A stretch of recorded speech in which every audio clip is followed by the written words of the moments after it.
Shalom teman-teman sekalian yang dikasihi dalam Tuhan kita Yesus Kristus. Kembali lagi dalam video kali ini kita akan belajar bersama-sama tentang pendidikan agama Kristen PAK.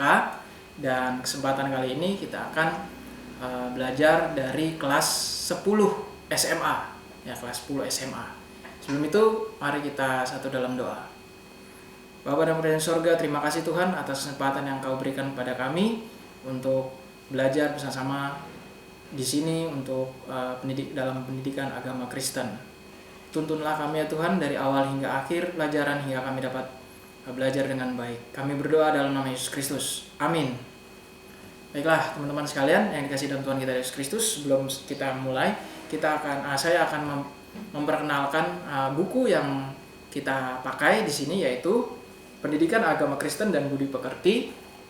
Seperti ini bukunya, kelas 10 SMA, dan kurikulum yang digunakan adalah kurikulum 2013 edisi revisi. Ya, ini seperti ini bukunya ya teman-teman. Baik, sebelum kita lanjut ke pelajaran yang pertama atau bab pertama, landasan Alkitab yang digunakan dalam bab pertama ini adalah terambil dari 1 Korintus pasal 3 ayat 1 sampai dengan 4. Saya bacakan ya. 1 Korintus pasal 3 ayat 1 sampai 4. Dan aku saudara-saudara pada waktu itu tidak dapat berbicara dengan kamu seperti dengan manusia rohani, tetapi hanya dengan manusia duniawi yang belum dewasa dalam Kristus. Susulah yang kuberikan padamu bukanlah makanan keras, sebab kamu belum dapat menerimanya. Dan sekarang kamu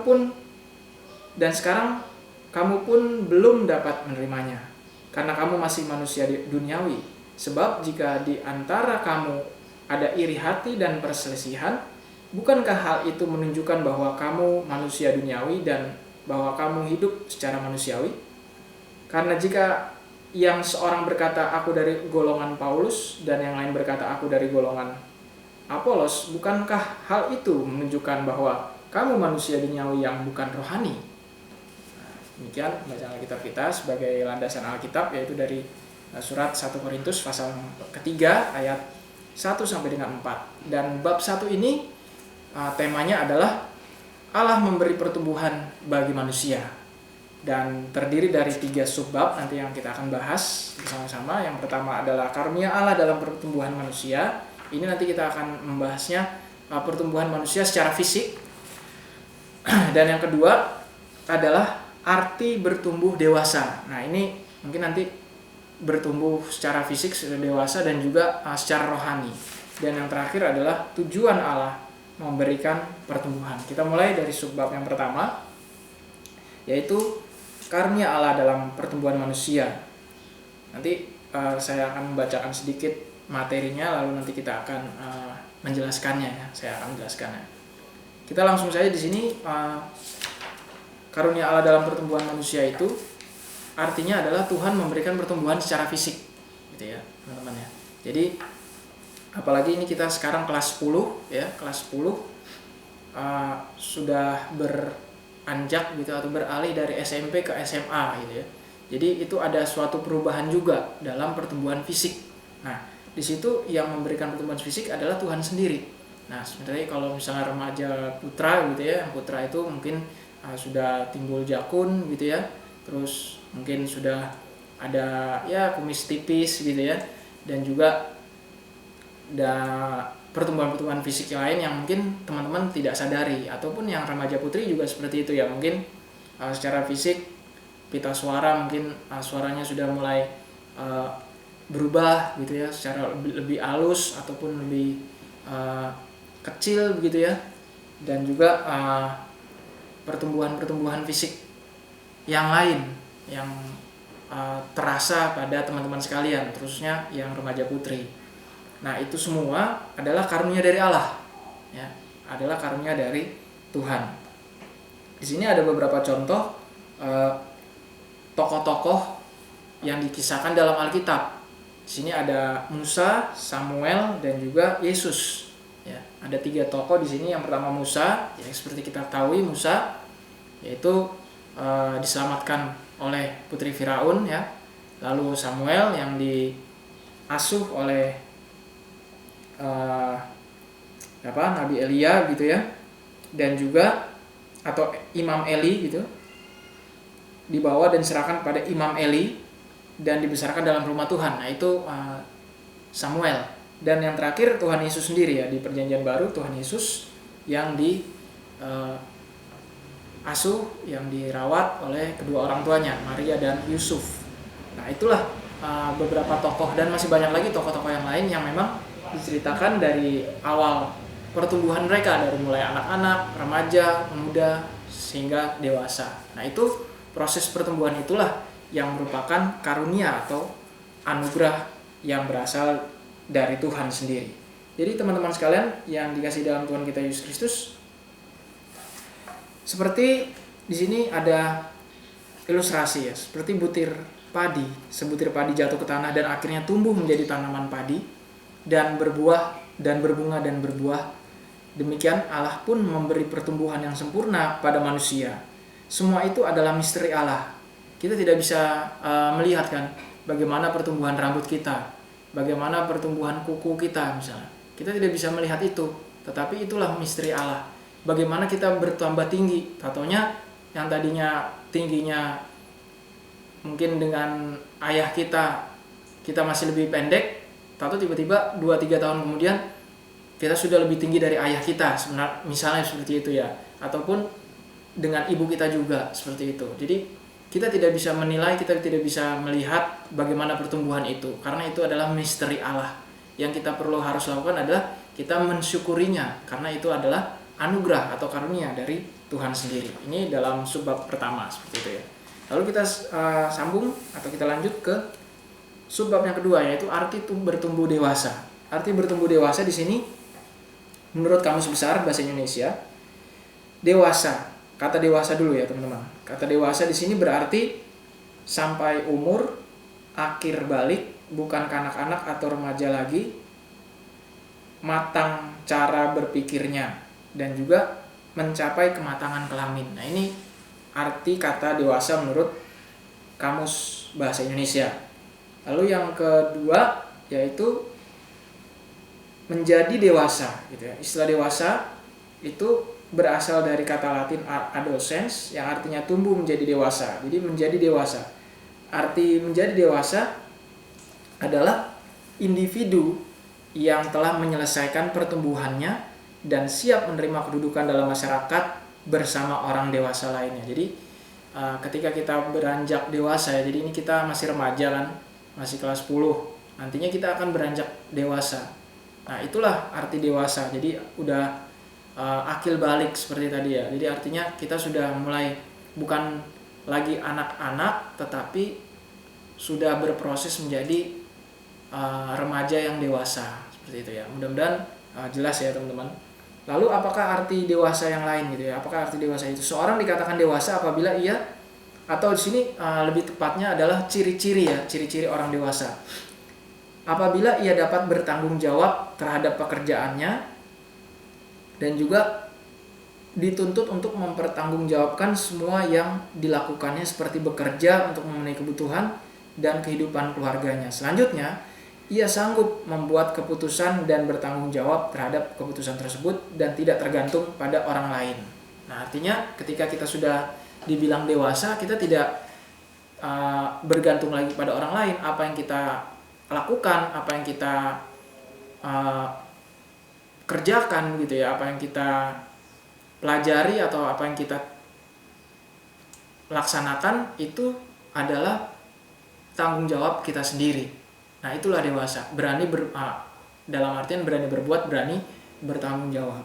Jadi pribadi yang dewasa tidak akan mementingkan sendiri atau mengutamakan hal-hal duniawi. Pribadi dewasa akan memusatkan perhatiannya pada kehendak Kristus dan menjadi rekan sekerja Allah untuk melakukan semua kehendak Allah di bumi. Jadi pribadi dewasa tidak ditentukan oleh berapa banyak usia seseorang, tetapi pribadi dewasa adalah mengalami pembaharuan oleh Kristus sehingga hidupnya tidak lagi berpusat pada hal-hal duniawi, tetapi berpusat atau melakukan kehendaknya atau kehendak Tuhan dan melakukan kebenaran di seluruh aspek kehidupannya. Jadi yang namanya dewasa di sini adalah bukan berdasarkan berapa usia, berapa kuantitas usianya, tetapi di sini dinilainya seberapa kualitasnya kita mematuhi kehendak Allah, melaksanakan perintah Tuhan, dan juga sudah seberapa besar kita berkomitmen untuk menjadi rekan sekerja Allah di dunia ini. Jadi bukan berarti yang namanya dewasa diukur dari banyaknya umur atau diukur dari banyaknya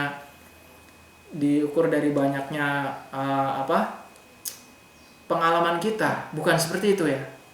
Yang namanya dewasa ya bisa saja kita sebagai anak, sebagai remaja gitu ya, kelas 10 SMA misalnya, kita sudah dewasa. Kenapa? Karena dibuktikan bahwa kita taat pada Yesus, melakukan segala perintahnya ya, sering membaca Alkitab, dan juga bersekutu di gereja dan lain sebagainya ya, belajar di sekolah dengan tekun, dengan rajin. Nah, itulah dewasa.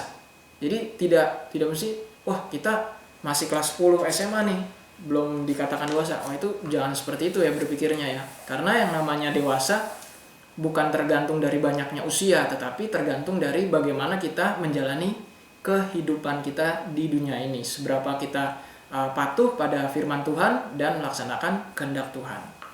Lalu yang ketiga atau yang terakhir dalam subbab kita adalah tujuan Allah memberikan pertumbuhan. Tujuannya apa sih Tuhan memberikan kita pertumbuhan? Ya, tujuan Allah memberikan pertumbuhan yang pertama ialah Allah menentukan tata letak semua anggota tubuh kita yang tepat.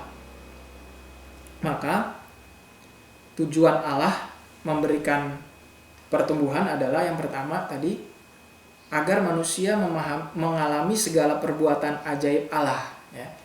Agar manusia memahami atau mengalami segala perbuatan ajaib Allah. Ini di sini ada ayatnya ya, kalau misalnya nanti teman-teman bisa buka, yaitu dalam Mazmur 139 ayat 13 sampai 16. Di situ tujuan Allah memberikan pertumbuhan pada manusia adalah supaya manusia mengalami perbuatan ajaib yang Allah lakukan.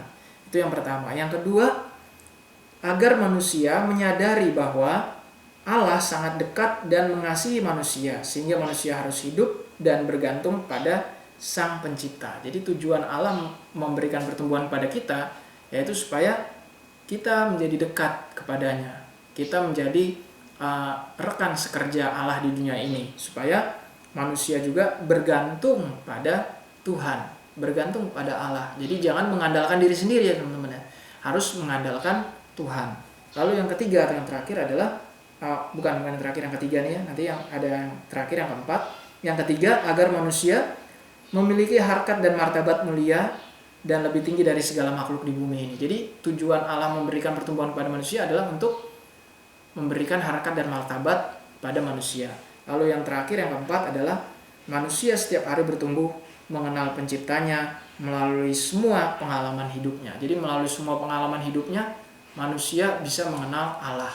Seperti itu. Jadi ada 4 tujuan Allah memberikan pertumbuhan pada manusia. Jadi teman-teman sekalian yang dikasih dalam Tuhan kita Yesus Kristus, sebaiknya kita mensyukuri pertumbuhan yang Allah berikan pada kita, sehingga kita dapat mengalami pertumbuhan itu dengan baik dan juga semakin mengenal Allah yang memberikan pertumbuhan pada kita. Artinya, pertumbuhan yang kita alami saat ini bukanlah suatu kerja keras kita semata, tetapi itu hanyalah melalui anugerah dan karunia dari Tuhan kita Yesus Kristus. Saya kira cukup dalam pembelajaran kali ini ya, dalam bab 1 Allah memberikan pertumbuhan. Dan sebagai akhir dari pelajaran kita, saya akan memberikan pertanyaan ya. Di sini bab 1 Allah memberi pertumbuhan bagi manusia. Dan pertanyaan ini nanti saya akan tulis di bagian deskripsi. Saya akan menyampaikan saja. Karena untuk kita berdiskusi mungkin teman-teman bisa menanyakan kepada pendeta, guru, ataupun orang tua di rumah ya, bagaimana menjawabnya atau apakah jawabannya. Yang pertama pertanyaannya, sikap seperti apa yang kita lakukan dalam mensyukuri pertumbuhan fisik yang Tuhan berikan? Jadi sikapnya kita seperti apa nih? Selain mengucap syukur gitu ya. Selain mengucap syukur, sikap yang kita lakukan dalam mensyukuri pertumbuhan fisik yang Tuhan berikan itu seperti apa? Misalnya ya, apakah kita merawat tubuh kita, tidak memberikan kepada orang-orang yang berbuat jahat kepada kita gitu ya, menyerahkan tubuh kita untuk diperlakukan seenaknya atau apapun itu. Nah, kita harus bisa menjaga jasmani kita, tubuh fisik kita ini sebaik mungkin, karena itu adalah pemberian dari Allah gitu ya. Itu soal yang pertama atau pertanyaan yang pertama. Sikap seperti apa sih yang kita lakukan dalam menjaga ya atau mensyukuri pertumbuhan fisik kita? Lalu yang kedua adalah, apakah kita bisa menyebutkan ciri-ciri orang yang bertumbuh dewasa? Sebutkan ciri-ciri orang yang bertumbuh dewasa. Ciri-ciri orang yang bertumbuh dewasa itu seperti apa sih? Apakah dia sudah punya pekerjaan misalnya, atau mungkin dia sudah menikah, berarti itu udah dewasa, atau apapun itu ciri-cirinya, bebas ya. Itu menurut pandangan masing-masing teman-teman sekalian. Nah, dua pertanyaan ini nanti saya akan taruh bisa dilihat di deskripsi dalam video kali ini.